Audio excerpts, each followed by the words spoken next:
سر ایک جو social media اور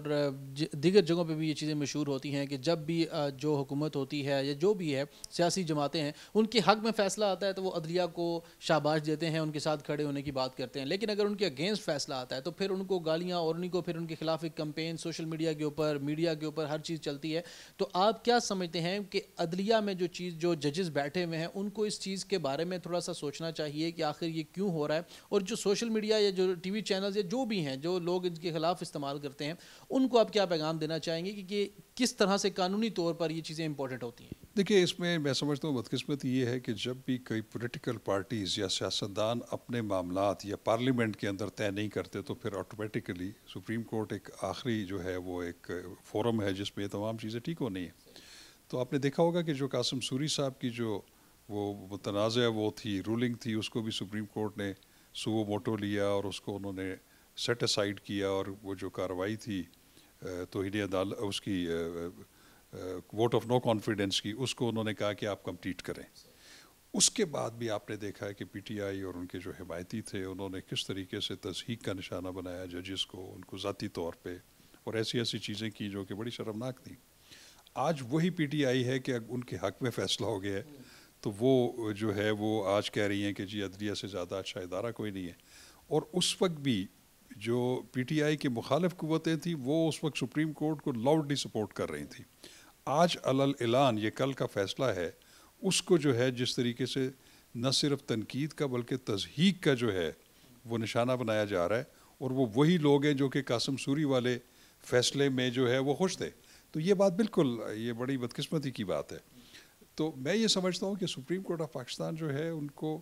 کم از کم جو ہے وہ ایسے پولیٹیکل تنازعات میں جو ہے وہ پڑھنا چاہیے۔ ایک میں یہ بھی کہتا ہوں کہ چونکہ ہائی کورٹس میں آلریڈی یہ میٹرز پینڈنگ تھے، ہائی کورٹ لاہور میں بھی اور پشاور میں بھی، اسمبلیوں کی تحلیل کے حوالے سے یا ان کی جو ہے وہ الیکشن میں جو ان کی جو ہے ڈیٹ مقرر کرنے کے حوالے سے، تو بہتر یہ ہوتا کہ وہ ادھر بھیج دیتے اور وہ بھی یہی ڈیسیجن دیتے۔ اگر اس کے کسی کو اعتراض ہوتا تو سپریم کورٹ آ جاتے۔ تو یہ ایک میں سمجھتا ہوں کہ یہ ایک بڑا ایک غلط ٹرینڈ پاکستان میں جو ہے وہ سیٹ ہو گیا ہے کہ آپ اپنے معاملات خود تو طے کرتے نہیں ہیں، نہ پارلیمنٹ میں کرتے ہیں نہ آپس میں کرتے ہیں، تو پھر آئین اور قانون کی تشریح تو پھر سپیریئر جوڈیشری کو، ہائی کورٹس اور سپریم کورٹ کو کرنی ہے، اور وہ اس کا جو جس کے حق میں ہوتا ہے وہ ان کو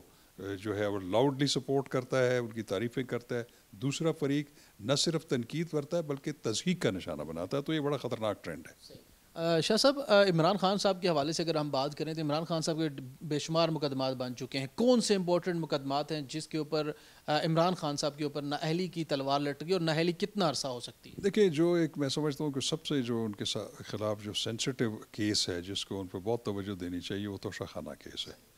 کیونکہ اس میں کچھ چیزیں ایسی ہیں کہ جو کہ الیکشن کمیشن میں جب کارروائی ہو رہی تھی تو اس کو وہ جسٹیفائی نہیں کر پا رہے تھے۔ تو اس پہ اس کا ایفیکٹ یہ ہو سکتا ہے کہ اگر وہ جو ایڈیشنل سیشن جج کی عدالت میں الیکشن کمیشن نے جو استغاثہ فائل کیا ہوا ہے تو اس میں تو وہ سزا بھی ہو سکتی ہے، اور جب سزا ہو جائے تو وہ تو 5 سال کے لیے نائل ہو سکتا ہے۔ تو اس لیے میں سمجھتا ہوں وہ بڑا خطرناک ہے۔ اور دوسرے جو باقی جو چھوٹے موٹے کیسز ہیں وہ تو اتنے کنسیڈریبل نہیں ہیں، جیسے کوئی دفعہ 144 کی خلاف ورزی ہے یا جلسہ جلوس نکالنا، وہ کوئی اتنا سیریس نہیں ہے۔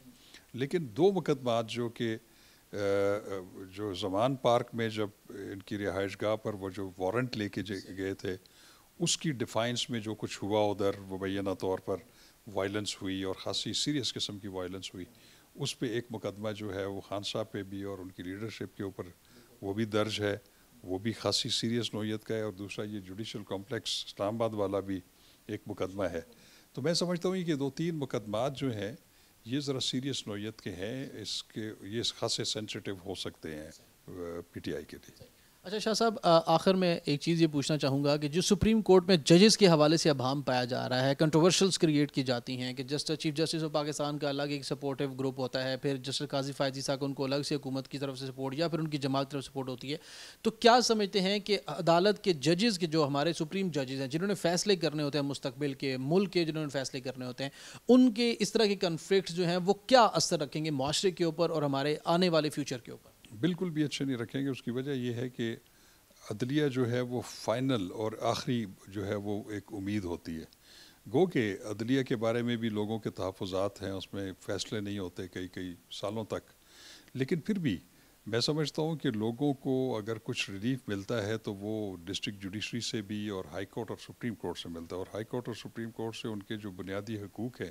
ان کے حوالے سے آپ نے دیکھا ہے کہ ایک گورنمنٹ آتی ہے، وہ اپنے مخالفین کو جو ہے وہ آرم ٹویسٹنگ کرتی ہے، ان کے خلاف جھوٹے مقدمات بناتی ہے،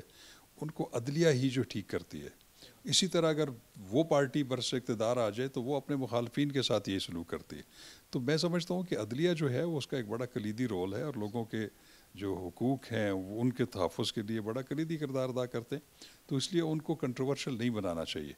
تو